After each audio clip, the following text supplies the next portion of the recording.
I know we were just chatting before we officially started. So you are physically back in an office at the moment. We Um, are, yes. so can you talk to us a second? What is it like to be in the office and, Sure, you know, sure. Yeah, as you know, Airlines headquarters is based just south of the airport in DFW. And Texas today, May 18th, is the first day where non-essential businesses employees can return to the workplace if as a non-essential business. But airlines are declared as essential businesses, by the way. But for the office staff, this is the first day for all of us back in. We've started with directors and above, so there's about 150 of us in this building. It's configured to hold 5,000, so it's you got your space. And we ran into the first big COVID problem this morning when three of us were waiting for the elevator and realized there was a sign that was pasted up right next to it said only two in an elevator at a time. So we did rock paper scissors, and the two of us one got up, went up on the elevator. But do you know that's what all of this is going to be about? There's going to be no knife edge back to the way it was. It is going to be small victories day by day and things that you do that represent what you used to do, or things that are new that are welcome. And or things that are new that acknowledge the reality of what we're doing. I think it's just a return to just happiness, if you will, and normalcy and stability. Is what the world is trying to deal with right now, and how we can do it, whether it be in the workplace or with our product or with our donations. That's what we want to where we want to be at. yeah, I got a little glimpse of a little bit of normalcy this weekend because they opened the national parks. So I got to do a hike, Yeah, which is one of my favorite things to do with my dear sweet dog, Katie, who is back behind us. You can see yeah. her. I just saw her. Yes, she was Yeah. wiggling around behind you. Yeah. Yes, always near me on there. By the way, are you drinking any coffee or tea for our tea time? I have something in this. It is not tea, but it's not coffee. So it's so what I've been doing, or trying to keep the COVID-19 off, is just trying to stay as hydrated as possible. So this is water and a splash of orange juice, and so Very yeah, smart. that's what I brought to our little tea time this morning. I Yes, just have my tea yeah. going. I have my tea going here, so I'll constantly be There you sipping. go. There you So go. cheers, my friend. A little bit about all the great work you guys are doing above and beyond. I was reading some of the latest articles, on the fact that you gave 81,000 pounds of food, and then also about what you're doing with Hyatt with some of the New York health. Yeah, yeah. Do you mind just taking a minute and talk about that and some other things that you're doing Sure. there? Because I think they're worth just kind of reiterating. Sure. I mean, the truth is that thank you for recognize that, and I think American has done amazing things in these last few weeks since mid-March, since this has really become a critically hit the United States and other parts of the world. Uh, I would say, obviously, you mentioned the Hyatt. What we did with Hyatt, that's what we most recently announced. Obviously, the healthcare and health service workers in New York City specifically have been so hard hit during this period. The number of infections and all of that has been more pronounced in New York City than anywhere else. So we have a very close partnership with Hyatt on the marketing side. So we got with them, and they were more than eager. And so our two presidents, Mark at Hyatt and Robert for American, were on a video, a Zoom call just like this, where a number of the healthcare workers were brought into what they thought was their weekly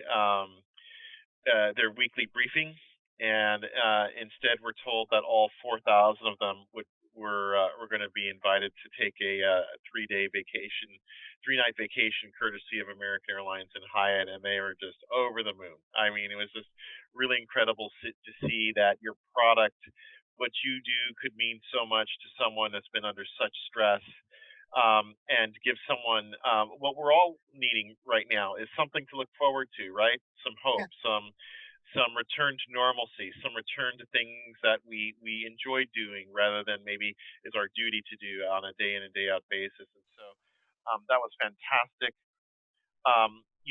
Another thing that we've been doing is we've really activated our airline to become one of the largest cargo carriers in the world right now. And the truth is that we already carried a lot of cargo pre-COVID, but quite clearly for American, passengers were first and cargo was second. So we put on as much cargo as we could, everything else being equal, but clearly our focus, the way the flights were scheduled, everything was based on our ability to carry customers. And now with the notable fall off because of COVID, we are now have stood up. We're now flying almost 150 cargo flights a week, and those are primarily long haul international. And these are going to Asia, Europe, Latin America, and they're usually driving two very important missions. One is to bring PPE and vaccines and medicine between continents, and the other is really just to keep the economy going. For example, we brought the largest ever payload we've ever brought was from Argentina back to the U.S., and it was only seeds. It was just seeds.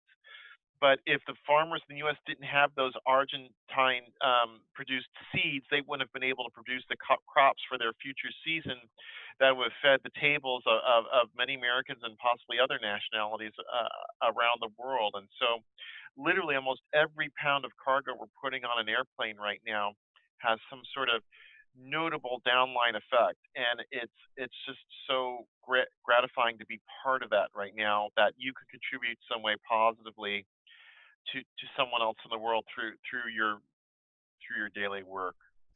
That is so impressive and admirable and not surprising. Not surprising at all from a great company. So let's talk about the asset management, phase of this. Could you talk a little bit Sure. about what your policy was in managing these canceled, reservations, flights, and any advice to people that are balancing this out because it's been a little difficult. Sure. Well, I would hope, that I would say now that we're almost 2 months into it, I think the marketplace understands that different airlines have taken different tacks on this. Okay, there are certainly some suppliers that are that are taking a different path than American, but I would say American is just as we were trying to be the easiest partner to do business with pre-COVID, that has not changed. And so I would say not a single one of our corporate clients out there, there's many options available to them, whether it be a refund, whether it be a voucher, or and last week what we announced. Right now, you got to understand, spending money is not a thing that airlines want to do, but we did spend money in the last 2 months in developing with our GDS partners an ability that will start in June, so that any any unused funds from this period will automatically be usable through to December 31st, 2021, and will not require any sort of waiver code or any sort of Good. manual intervention. What we did with the GDS is essentially allows all those tickets to essentially be values.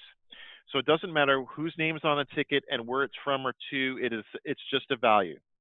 And as long as that travel agency identifies that ticket with your company, you can use it for whoever you want, to wherever you want, whenever you want, as long as that travel occurs before the end of 2021. So I think, and we spent money to make that happen.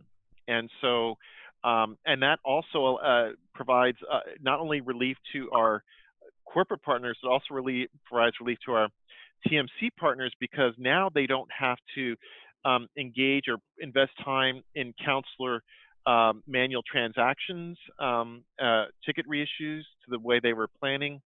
It doesn't require the tracking that had been in place before all this, and will enable a lot of people to use those tickets in a manner so that they can book and use the value from those tickets in an online format rather than a manual transaction. So it helped a lot of people to be able to announce what we did last week, and that was us, and that was spending money with ATP Co, who does all the fare filing, and all our GDS partners, and that will be in place on June 7th.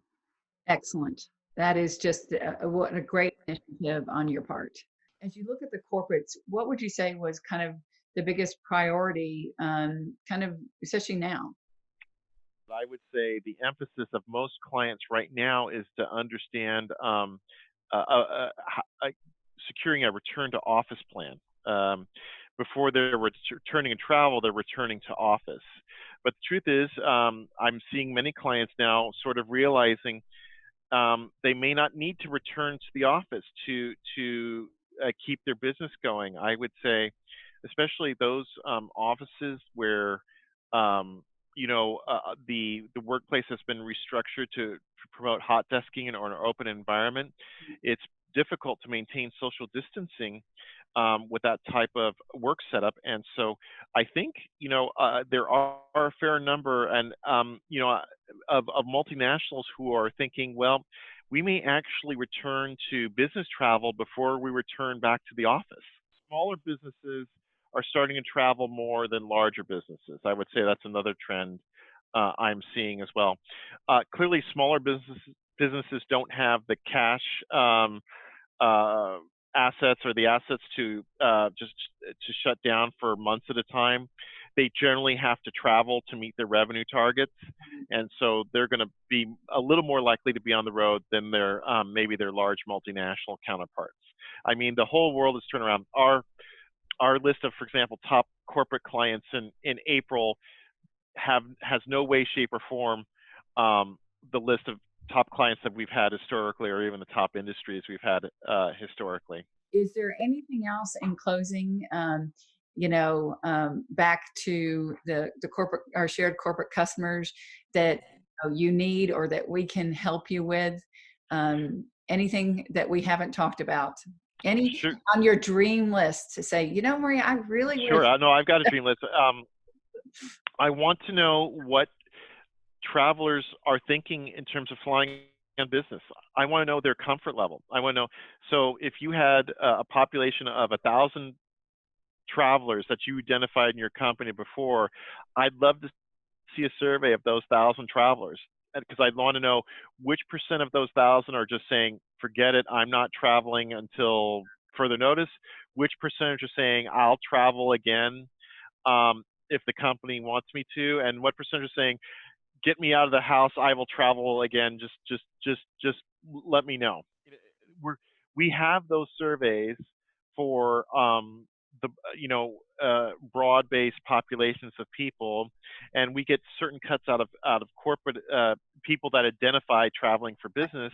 But we any more data we can get along those lines, the better. Again, to assess demand, to assess it's not just demand, but it's also assessing when there is a change in sentiment, when we get to points where people become more open to traveling. You know, when do those points happen? Where do they happen? What companies are they happening with? I can't tell you how much information. We're just a big uh, sucking sound of information gathering at this point because airlines had previously had just oodles of just tremendous information on demand and pricing and how scheduling and how that impacted behavior. And that's all been wiped out for the moment just because we're dealing with a new framework of when people will travel and do they want to travel. Well, I love where you're going on the consumer confidence side. And the beauty of it is, what we can do at PredictX is we can take that data feed in, and then we can actually layer it with traveler demographic information to say, what level Yeah, organization, what was their prior yeah, frequency of traveler, what were their travel patterns, what were this, so you can say, are they a road warrior, or are they infrequent traveler, is the consumer confidence greater in millennials, or is it, with baby boomers? exactly. You take all that information and layer it in and provide even greater insights to what that looks like outside of the standard. You have a 80% consumer confidence rate, you can break it down into kind of the demographics that will then also help you target your message accordingly. Well, thank you so much, Hank, Sure. for your time and all the great things that you and American Airlines are doing. You guys are doing some amazing things, both back to be part of the solution of this, COVID-19, along with, the work that you're doing to help in its recovery. But thank you so much, my friend, for your time, and really do appreciate this out there. Anything in closing before we sign off outside of my true appreciation? No, Maria, it's great to talk to you again. Really, it's great to touch base with you, and I miss everyone in the, no one works in the travel industry for money, right? It's really because of the people, and I think as a group we're a pretty social audience here in the travel industry. So this is probably even more burdensome on us because we're all desperate to get back together in one place. But in the meantime, let's all work toward that goal. I will say that all airlines, as well as American, are very grateful to the government for being able to find some financial assistance for us to get through at least this interim period. And we will be there. We will be there when you and your customers are ready to travel. And if we're not there, let us know so we can be there. We're we're we're going to be coming in looking for little victories every day. So anything that you or your customers have on that front would be more than welcome. So thanks again for your time and for inviting me for maybe not tea, but whatever's in the cup.